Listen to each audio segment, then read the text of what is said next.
ओम गण गणपते नमः। मैं अनु बजाज ज्योतिष एडवाइज़र आध्यात्मिक इच्छा पूर्ति यात्रा में आप मेरे साथ चल रहे हैं। शिव महापुराण की कथा की सीरीज में द्वितीय खंड में पहले अध्याय में डी भाग सुन रहे हैं। हे नारद, उस पुरुष की बात सुनकर मुझे अत्यंत आश्चर्य हुआ।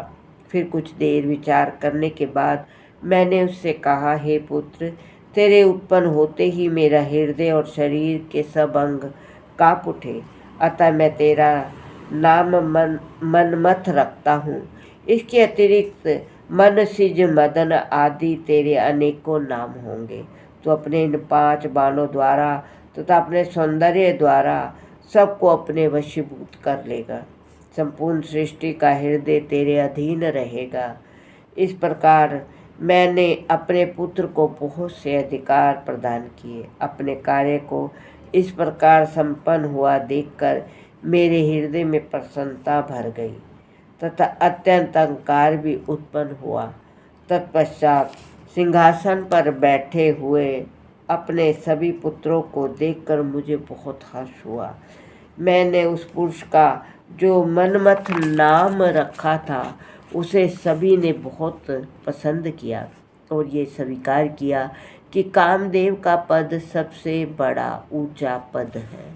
इस घटना के उपरांत जबकि हम सब लोग अपने मन में प्रसन्नता का अनुभव कर रहे थे, कामदेव ने अपने उस धनुष को सीधा किया जिसके चढ़ते ही तीनों लोकों की बुद्धि भ्रष्ट हो गई। वह धनुष को चढ़ाए हुए मेरे पास आकर खड़ा हो गया।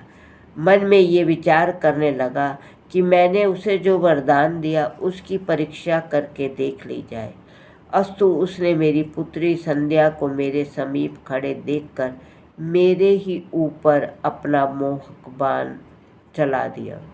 तदुपरांत उसने मेरे अन्य पुत्रों को भी अपने उस बाण द्वारा मूर्छित कर दिया। उस प्रकार हम सब के वशीभूत हो गए। जब उसने ये देखा कि संध्या के ऊपर उसके बाण का कोई प्रभाव नहीं पड़ा, तो उसने संध्या के हृदय पर भी एक बाण मारा, जिसके कारण वह भी कामदेव के वश में होकर चंचल और वक्र दृष्टि से सबकी ओर देखने लगी। हम सब लोग बुद्धि भ्रष्ट हो जाने के कारण उसे पकड़ने की इच्छा करने लगे, क्योंकि काम के वशीभूत हो जाने के कारण हमें किसी प्रकार के कुकर्म तथा पाप का विचार नहीं रहा। जब भी काम वासना का तीर चलता है तो इंसान की बुद्धि पहले भ्रष्ट हो जाती है।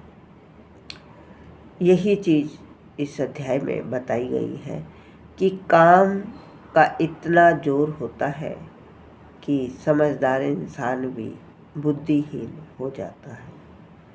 इसके लिए शिव की पूजा करनी, शिव की साधना करनी बहुत ज़रूरी है, जिससे कामदेव के जो तीर है जब वो चलते हैं तो इंसान संभल जाता है, बुद्धि भ्रष्ट नहीं होती और शिव भक्त हमेशा वासना से रहित रहते हैं। ओम नमः शिवाय।